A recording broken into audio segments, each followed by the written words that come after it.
Greetings and welcome to all of you joining us today for our Collegeville Connections session with Father Columba Stewart.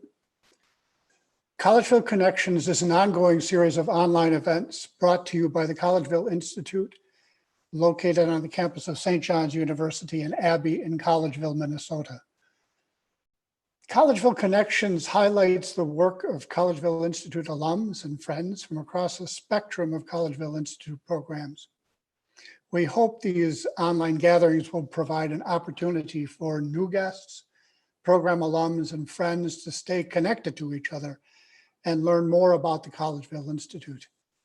Most importantly, as we say each week, you will have the chance to hear from some remarkable people.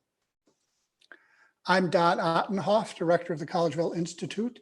And before I introduce Father Columba, I'm going to turn to Susan Sink, a staff member at the Collegeville Institute. Susan is running the tech side of things for us today and will tell us what we need to know about logistics. Susan. Hi, everyone, and thank you for joining us. We actually have a record number of attendees. So we want to let you know that this is also streaming on our Facebook page, the Collegeville Institute Facebook page, live.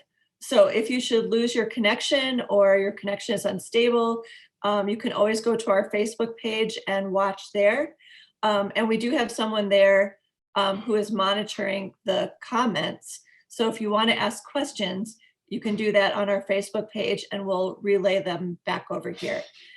We will take questions and answers, and we ask that you not use the chat, but that you use the Q&A feature on Zoom. So if you go to the bottom of your screen, you'll see Q&A, type in any question you have, any question at all. If it's a simple question that I can answer, I will do so, or you can ask a question for Columba for the end of the session. And just enjoy, and thank you for attending. Thanks, Susan. So today we will hear from Father Columba Stewart, a member of the Order of St. Benedict, who will speak to us about Benedictine monasticism as a way of life, its origins and future. Father Columba is the Executive Director of the Hill Museum and Manuscript Library on the campus of St. John's. He holds an AB in History and Literature from Harvard, an MA in Religious Studies from Yale University, and a Doctor of Philosophy from the University of Oxford in England. He professed vows as a Benedictine monk at St. John's Abbey in 1982 and was ordained to the priesthood in 1990. He has published extensively in his research field of early Christian monasticism. Father Columba was named by the National Endowment for the Humanities as the 2019 Jefferson Lecturer in the Humanities, the highest honor the federal government confers for distinguished intellectual achievement in the humanities.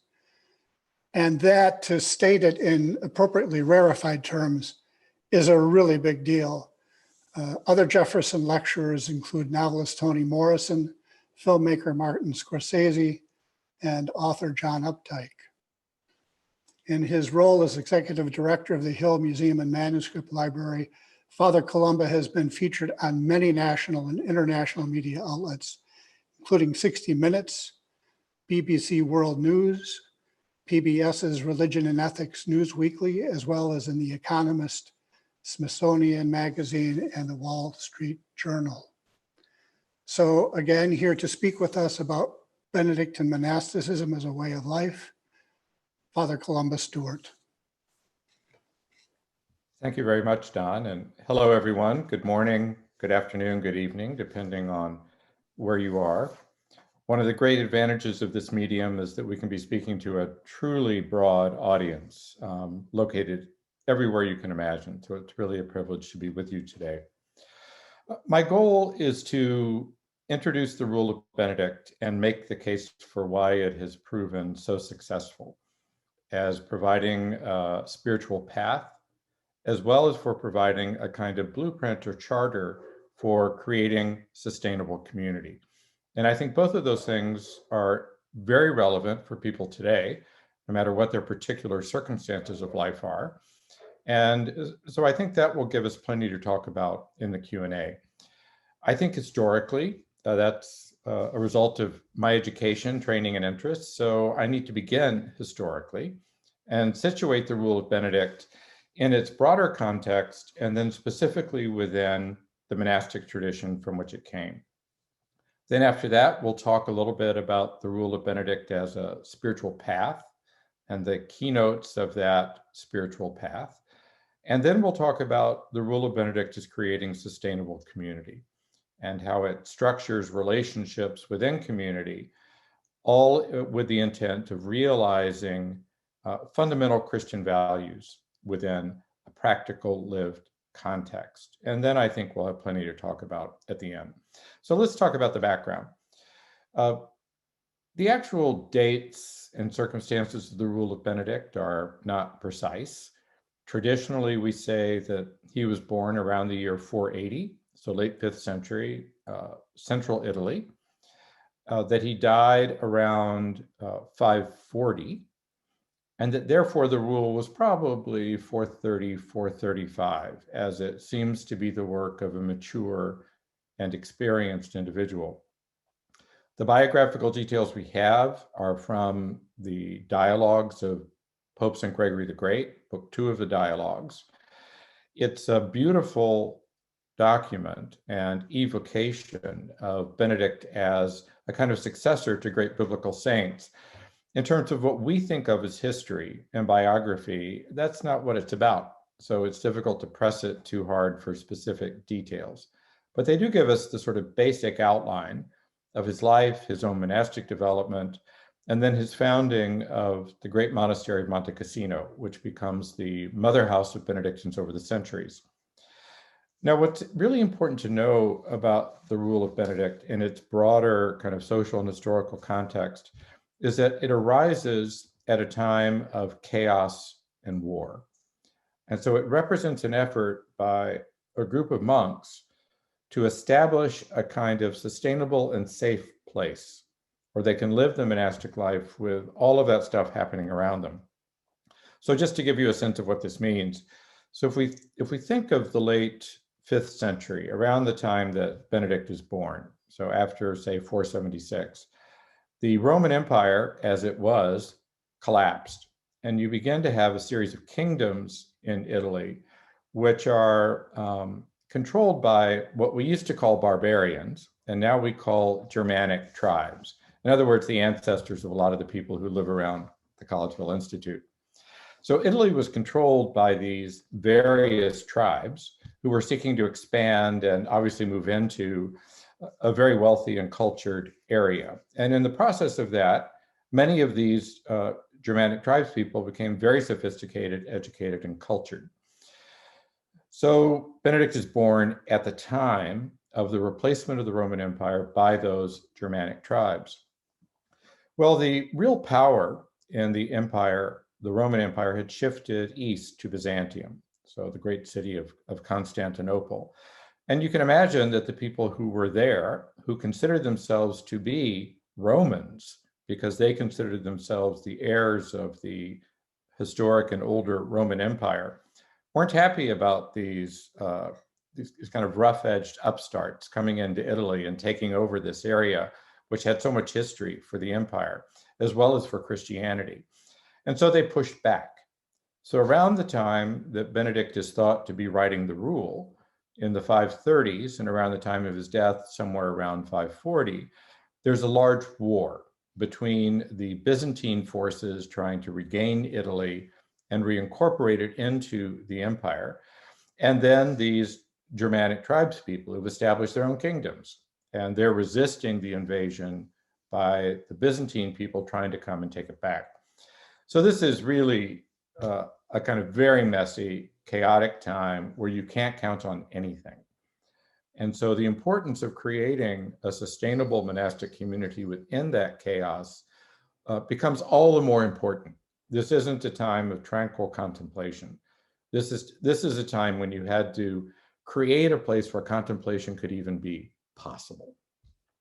So Benedict dies, the Byzantines win for a while, then the tribes people come back, Monte Cassino is destroyed.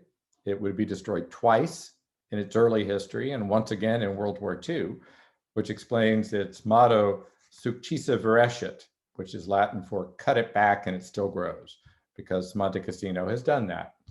And the key, of course, to that is the rule itself, which allows a monastic community to start, to be refounded, and to propagate itself.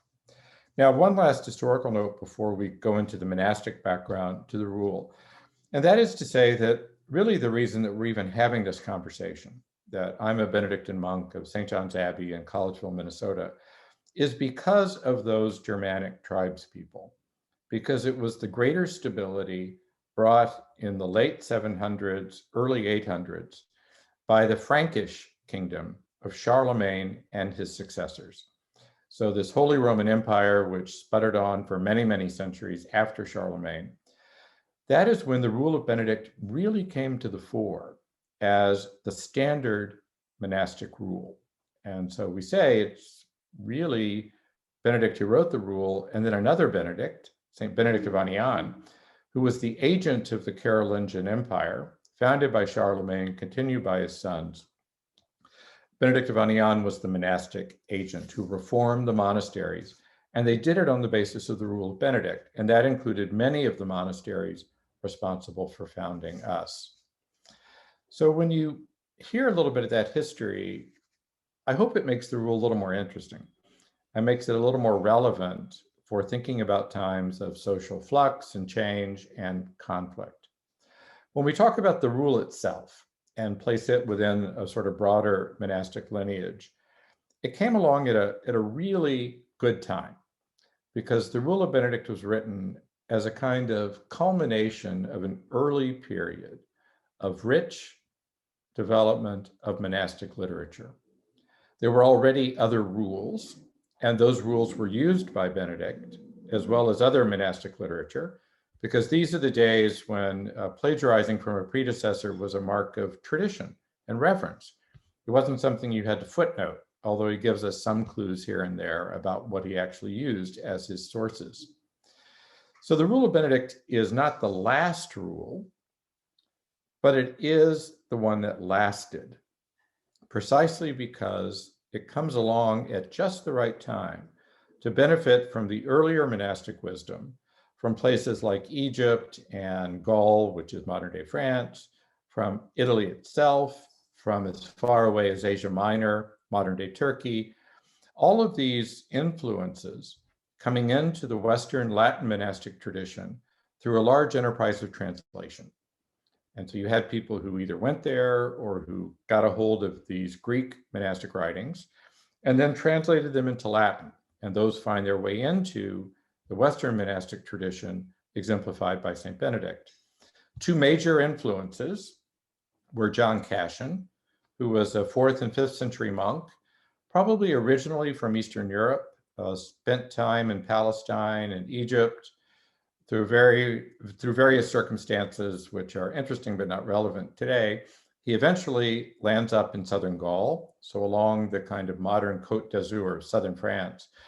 And he becomes the sort of monastic consultant as they were beginning to establish monasteries in the early 400s in that part of Western Europe. And Cassian creates a kind of handbook of monasticism for dummies, or a sort of how-to manual. And this becomes very influential on all of later Western monasticism, as well as on other authors like Ignatius of Loyola, the founder of the Jesuits, and others who really appreciated the classic spiritual teaching of Cassian's writings. And then the other text that I want to mention is something called the Rule of the Master, which is a very long and idiosyncratic and often downright cranky and perverse monastic rule, which has some gems, even in the midst of some things that are just a little bit off. One of Benedict's geniuses was to be able to work with a source and take what was worth keeping and set aside the things that either were not relevant or just didn't seem to be based on sound wisdom and experience. And the result of that is his rule in its 73 chapters, which not only was made the official rule of the Holy Roman Carolingian Empire, but it also was already gaining ground and being adopted by more and more monasteries as far away as England because it was so sound. It was practical and it was spiritual, and it really seemed to be based on genuine pastoral experience. And that's why we continue to use it today.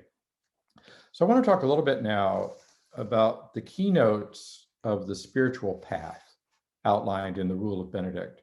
And a way of thinking about this is, to use more modern terms, this is a kind of program of human development within an explicitly Christian framework. So this is spirituality with feet on the ground. This isn't something kind of entirely metaphysical and off somewhere in another realm of existence. This is very much rooted in experiences that human beings go through on their path toward maturity. And the rule is trying to kind of bring together those inevitable experiences of human life and development with Christian teaching, so that there becomes a kind of dialogue between Christian theology, the model of Christ, the role of the Holy Spirit, and so on, and things that people tend to go through as simply in the process of growing up and growing old. So I want to talk about three particular keynotes of the spirituality of the rule. The first is accountability. So accountability to God and to human beings. Accountability. And the traditional term for accountability is obedience. And obedience is a major theme in the Rule of Benedict. And as many of you already know, the word obedience has its roots in the Latin word meaning to listen. And so therefore, the first word of the Rule of Benedict is obsculta, which means listen, from that same root as this concept of obedience. Now, when we use the word obedience today, it's often presented as a kind of top-down thing. You're obedient to higher authority, you're given an order and you do it. We know that that's not always a constructive exercise. It's good to obey the stop sign, it's good to obey legitimate authority. That's the basis of a law-based society. But obedience can also be misused, as we've seen in certain contexts of war and dictatorships and so on. So that's why I like to use this term accountability to God and human beings, which is a way of saying that obedience enacts the fact that we are not independent agents, that we depend on others, God, human beings, and others, human beings, depend on us. And so we have to pay attention to each other. We have to listen to each other. We have to be willing to call each other on things which are not fostering the relationship or fostering accountability.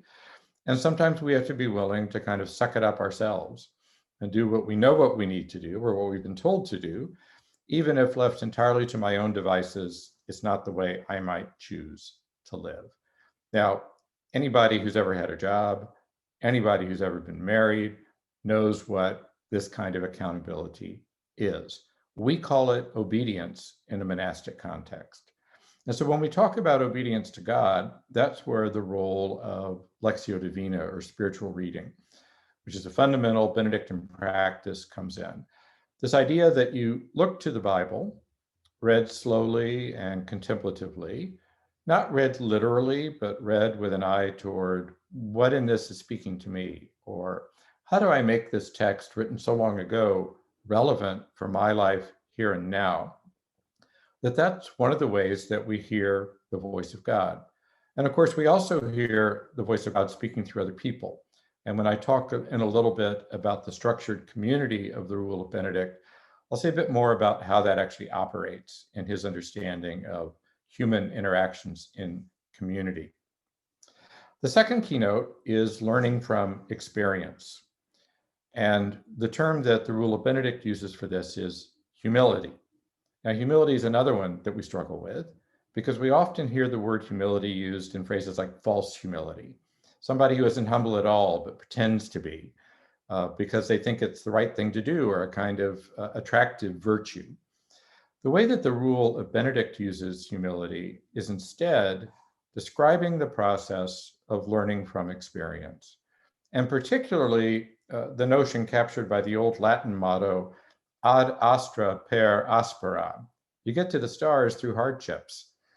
You don't just sort of jump up and grab the thing that you want or reach your goal without effort. You have to go through a lot. You have to suffer. You have to give up things. You have to sacrifice. You have to sometimes be, frankly, humiliated. And then the end result of that, it's hoped, is you become a kind of fully realized human person. You know who you are and where you stand. You know your place in relationship to God. You know your place in relationship to other people. And you're okay with that, that you kind of stand on the ground of your own sense of self, which Benedict calls humility, which is the same root as the Latin word for earth, humus, not the hummus you eat, humus, earth, soil. If we stand there, and if we're able to lift up our eyes to God and look another person straight in the eye, we are fully inhabiting ourselves. And that is humility, according to the Rule of Benedict.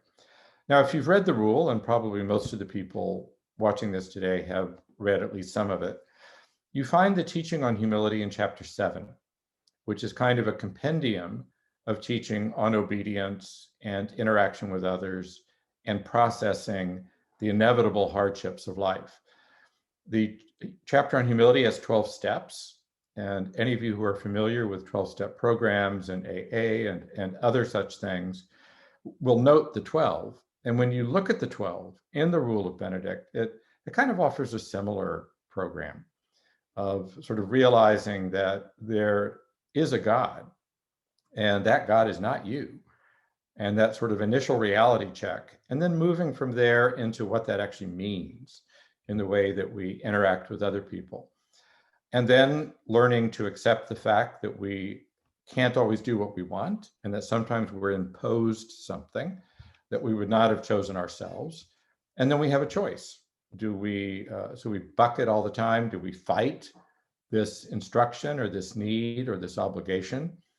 Or do we maturely say, boy, I would not have wanted to do this. I really don't like having to obey this particular command or this need or respond to this challenge, but I can do it. And as you go through those stages, Benedict says, you begin to realize that it's impossible to judge other people because you become so deeply aware of your own weakness, your own sinfulness, your own dependence on God and other human beings. And so humility brings the corollary of fulfilling the most fundamental teaching of Jesus, which is do not judge. Because if we fully know ourselves, how can we possibly think that I'm better than another person? Because I know so deeply my own weakness and frailty, my own dependence on God and others, and I cannot possibly know another human being as well as I know my own self. So it's a lifelong program. The 12 steps of humility are not sort of checked off in the course of a year-long novitiate. And you can map the progression of those 12 steps onto really any form of life, because every form of human existence brings these moments of challenge through external circumstances, through things that happen in our own lives, through the inevitability of aging and illness, and so on. And then the third keynote of Benedict's spiritual path is growth in practical charity. And this is service, which is a fundamental aspect of the common life for him. That the monks were to serve each other. And they were to serve each other whether they felt like it or not. Because if you're going to put the food out, somebody's got to do it. And if you're going to get somebody to the doctor, somebody has to drive them. And if you don't change the toilet paper roll in the bathroom, well, imagine how the next person is going to feel about that. So this notion of service extends from the most highly exalted forms of service, right down to the practical things of washing the coffee cup you put in the sink, and so on. And service for Benedict is a way that we set aside a bit of ourselves and our own preferences to pay attention instead to the other. And that turn to the other, developing the reflex that the other person's need is more important than my own is one of the great fruits of the Benedictine life as outlined by the rule. And that'll be manifest when I talk more in just a moment about the structure of community. So all of this is fostered by explicitly spiritual practices. So I've mentioned Lectio Divina, the contemplative reading of scripture done each day. There's also what Benedict calls the work of God, or the divine office, or the liturgy of the hours. In other words, this periodic stopping during the day and night to come together as a group, to pray the Psalms, to listen to a biblical reading, to offer prayers of thanks and praise and repentance. And this is what really structures the Benedictine day. And I think the wisdom of the rule is he doesn't design this for spiritual athletes. He designs this for people who are really in spiritual recovery, who need structure, who need these moments where they have to set aside the tasks they're doing or the preoccupations they have to focus on what's most important, which is coming together as a group to hear the Psalms, the Word of God, and to pray both in silence and out loud. Now, all of this is lived within a structured and sustainable community. And the word that Benedict uses for this is stability. And this is one of the distinctive vows that Benedictine monks and nuns take. We don't take the usual vows of poverty, chastity, and obedience, although those are kind of presumed. Instead, we take vows of a conversion of life, a conversatio morum, as he calls it, which has all that stuff in it. We also take a vow of obedience, which he understands in a particular way that I'll describe in just a moment. And then we take this vow of stability, and he calls it stability in community, which means that unlike other religious orders where people kind of move around from house to house, they get assigned to a different place for a while, and they're part of a sort of widespread congregation, Benedictines join a particular community. And the norm is that we spend our entire monastic life with that community. That doesn't mean we're necessarily geographically there all the time, but those are our people. Although, of course, most of the people do spend most of their time there, living in a particular place and inhabiting it.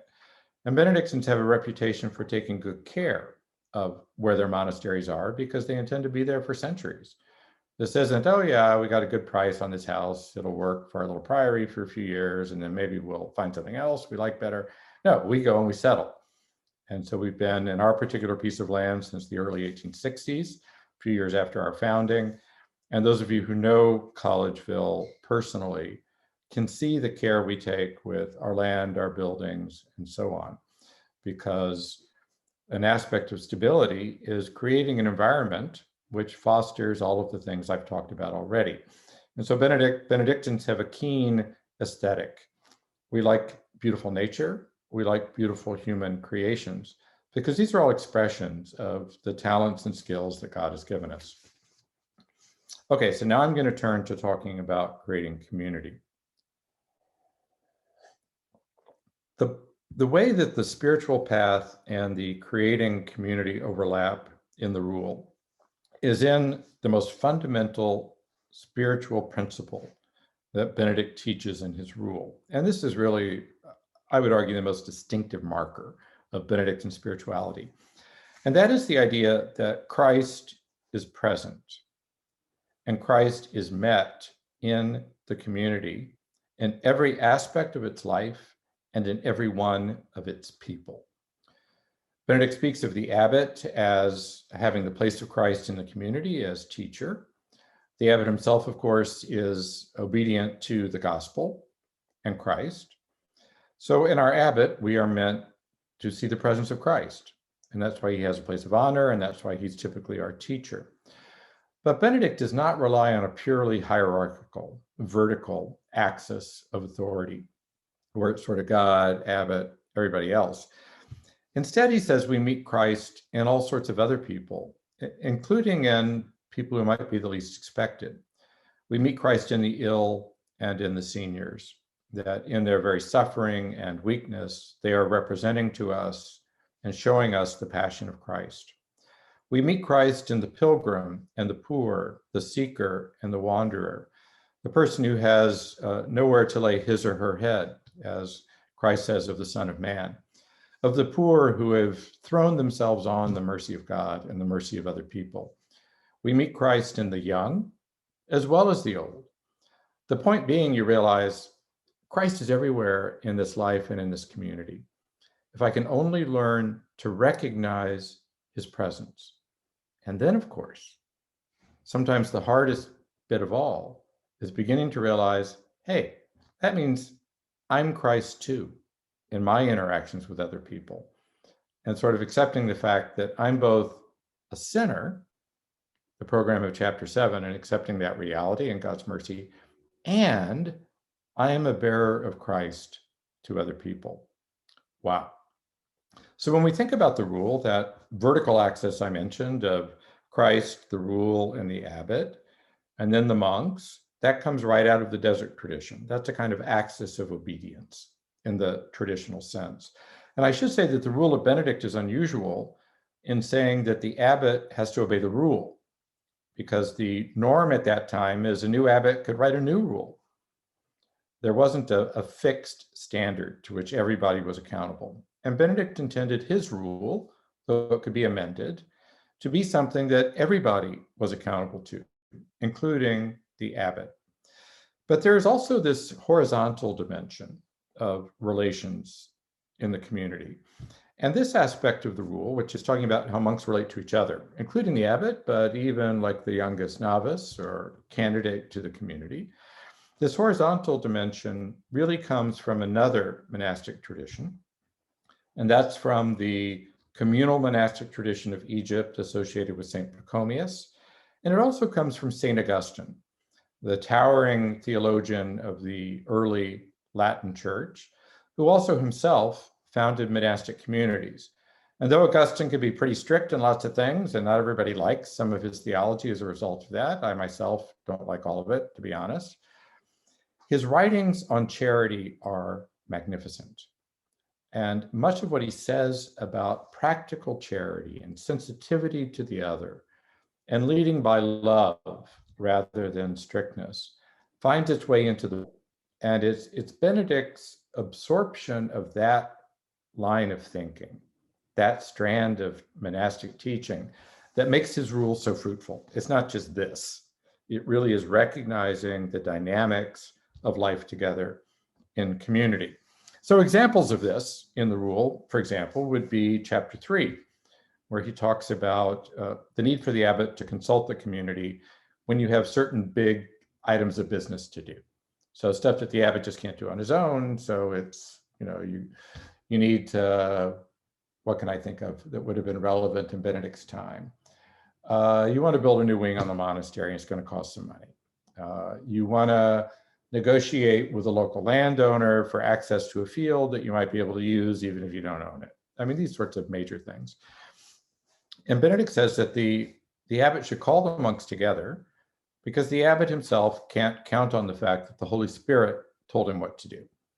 And so you gather the monks together, and he says the reason you do this is that even the most junior member of the community, the newcomer, the one who's sort of last in rank in the monastery, may be the one to whom the Spirit has spoken.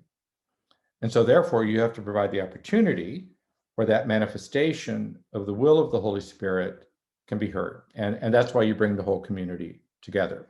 It's not just a kind of gerontocracy of the old guys who've been around and know how the place works.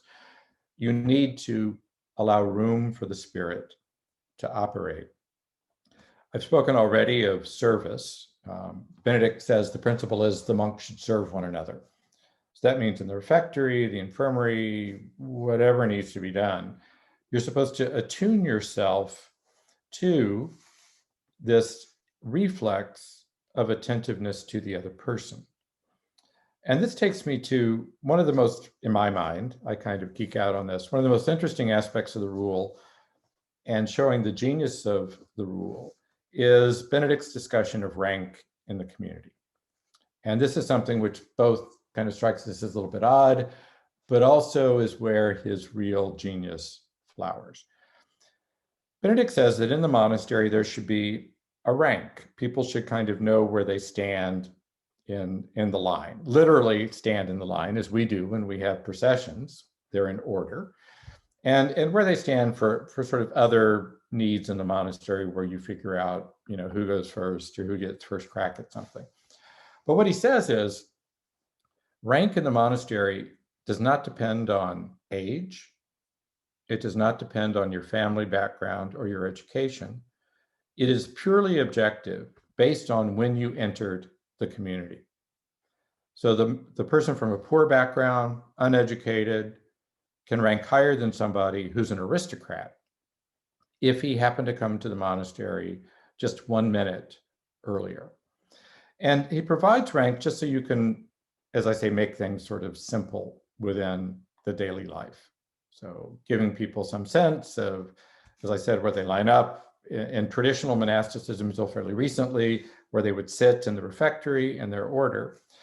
But he also uses this as a way to talk about how you deal with conflict in the community.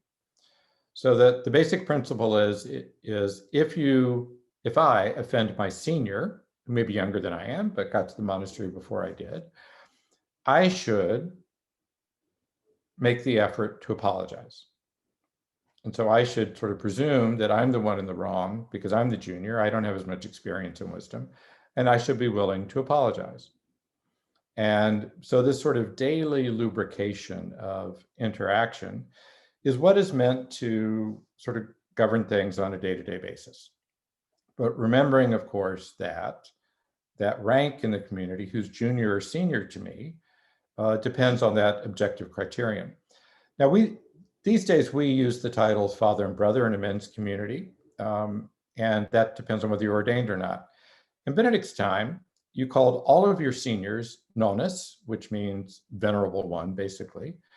And you called all of your juniors brother, which means that somebody could be nonus for you, but he's brother to somebody else. So this sort of relative ranking. Okay, so that's the practical thing. So far, it sort of makes sense in a kind of purely human way. But the genius of Benedict comes at the end of the rule, in the final chapters, chapter 68 and following, which are really his addition to the earlier monastic tradition of Cassian, the Rule of the Master, and so on. And this is where the influence of Augustine really shows. And this is where he begins to talk about what he calls mutual obedience, that we should pay attention to each other. And he talks a little bit about rank, but where he really goes in his great chapter 72 on the good zeal of monks is he breaks out of that practical day-to-day order. Gone are senior and junior, nonus and brother. Instead, he describes the fact that monks should be ever attentive to each other, no matter what their rank is, being alert to what the other may need, never pursuing what is good for oneself, but rather what is good for the other. In other words, through that life of spiritual service together in the community, you're meant to develop a kind of reflexive altruism. So it's not something you have to stop and think about, and well, how long is it going to take me? Do I have the energy? Do I like this person? Am I going to help him out? Instead, the whole point of the monastic life, grounded in those keynotes I mentioned earlier, is to make you immediately responsive. And this call to altruism, this call to recognize Christ in the other and to honor and serve him is the fundamental basis, not only of the Rule of Benedict, but the whole of the Christian life. Now, just one last note. This was a high ideal. And in the centuries of Benedictine life, it was not always realized. You had a highly hierarchical society based on sort of immovable social classes over the centuries. It's inevitable that this began to influence monasteries as well through the advent of clericalism. Some monks are ordained, some monks are not, through differences in education. And until Vatican II, monasteries of men and some monasteries of women as well were two-class societies with educated, literate monks chanting in Latin and being ordained and this kind of thing, women's communities, chanting the office in Latin, in the choir during much of the day.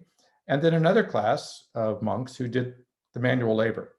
And this was a reflection of the broader society. One of the fruits of the Second Vatican Council was to call all religious orders back to their roots and their tradition.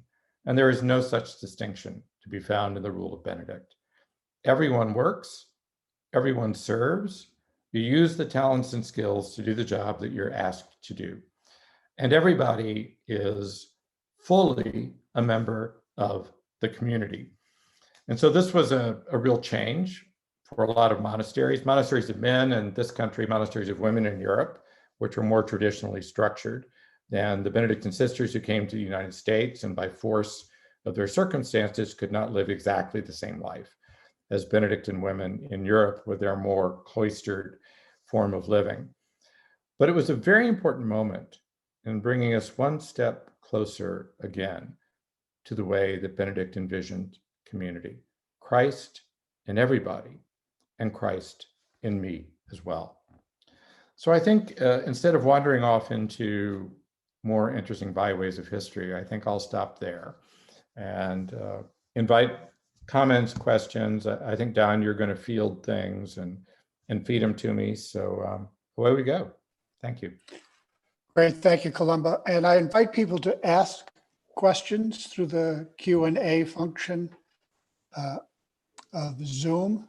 Don't be shy. Writing it out might not be quite as easy as raising your hand. But the first question has to do with humility and the relationship between what you said was the rule is for people who are not religiously perfect, but they're in religious recovery. So given those 12 steps that you talked about with regard to humility, how much room for kind of imperfection is there in those 12 steps of humility? Well, it's not like you get your certificate of completion for step one, and then you're done with that and you go on to step two. So, it's not learning judo or something. I think the whole point is that we're constantly cycling through them.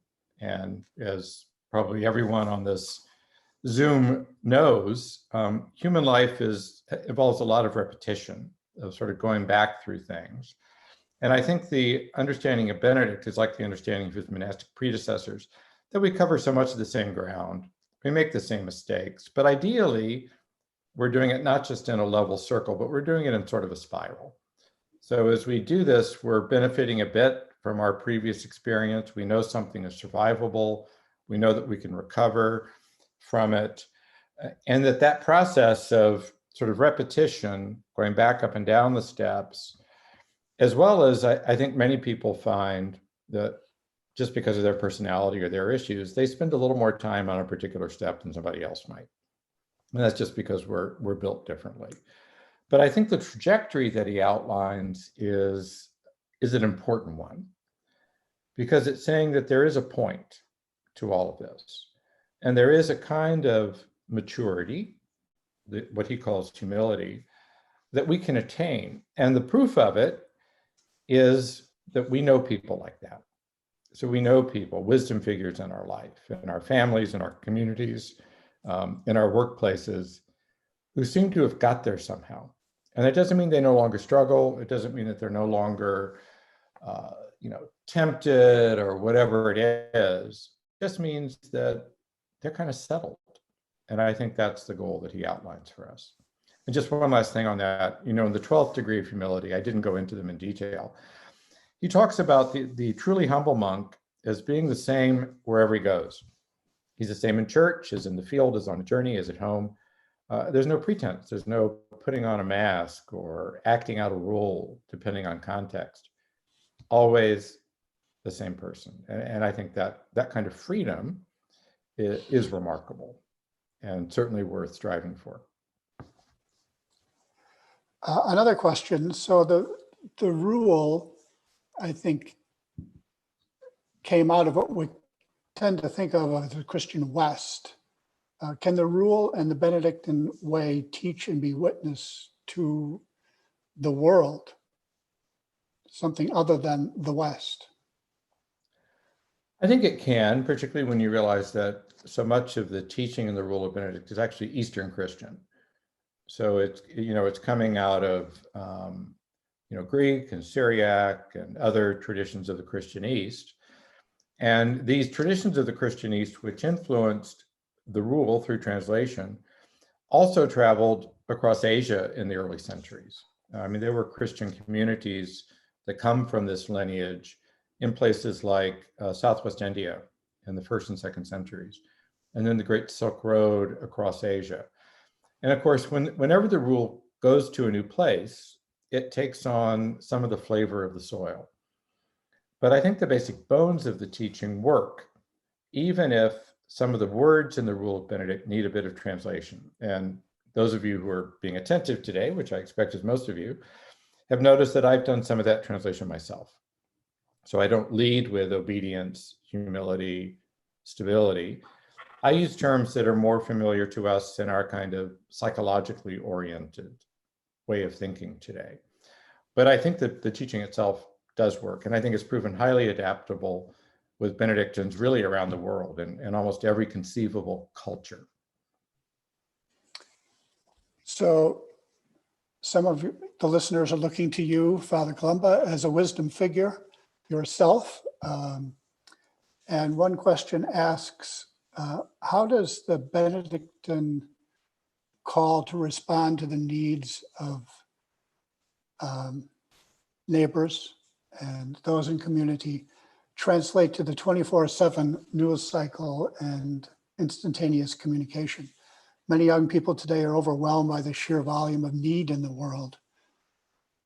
How would you counsel someone who is reading the rule and looking at what's going on in various places around the globe, places to which you travel yourself? Okay, so first comment, I'm an expert. I'm not a wisdom figure. There's a difference, okay? I think I was invited here because I have some subject knowledge, because obviously I struggle with all of this like everybody else does. That's human life. So the reason I opened my remarks today with that description of the context of the rule is to point out that the Rule of Benedict was created, it was forged and lived in a time of chaos and conflict. Now, granted, it may not have been the 24/7 news cycle that we're bombarded with because of electronic media, but it was nonetheless a time when people really had little confidence in many traditional structures and in the survivability of their way of life, whatever it was. So obviously the challenge for us is how we find a moment of quiet and peace in the midst of what is not only optionally, but even necessarily chaotic lives. Because if we have jobs working with real people, if we are engaged in activities which touch on the major and pressing issues of our times, we have to be tuned in. And I think this is one reason why something that Benedict presumes but doesn't say a lot about, which is contemplative prayer, has become so important in current times. I mean, the idea that you really would shut it all off and close your eyes and be silent for 10 minutes, 15 minutes, 20 minutes, a half hour, whatever it is.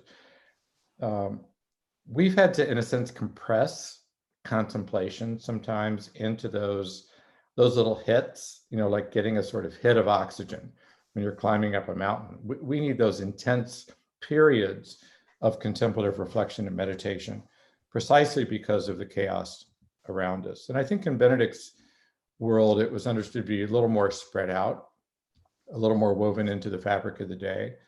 So I think that's a way that we can cope. And I know that my little period of, I pray the Jesus prayer, Lord Jesus Christ, Son of God, have mercy on me, a sinner. My period of doing that in the morning, though it's not heroic in length, essential. And that's not only where I find a kind of bigger picture, that's also one of these curious phenomena of modern life where I realize what I actually feel. Because so much of our life is coping, processing, responding, reacting. Sometimes we're not always alert to what's going on right inside here. And maybe that's a particular affliction of the Western male, but it's certainly one I struggle with. And those contemplative moments, either of intense meditation or the daily walk that I try to do, it's one of my COVID practices, is taking a decent length walk every day. They can provide that opportunity. Thank you. In a papal document, Pope Francis refers to, quote, the sacred duty of hospitality, unquote, as demanded by the rule of St. Benedict. Could you please speak to how hospitality is a blessing and a challenge to the community? So I can speak about our community. It's really important to us, and I'd say it's 95% blessing.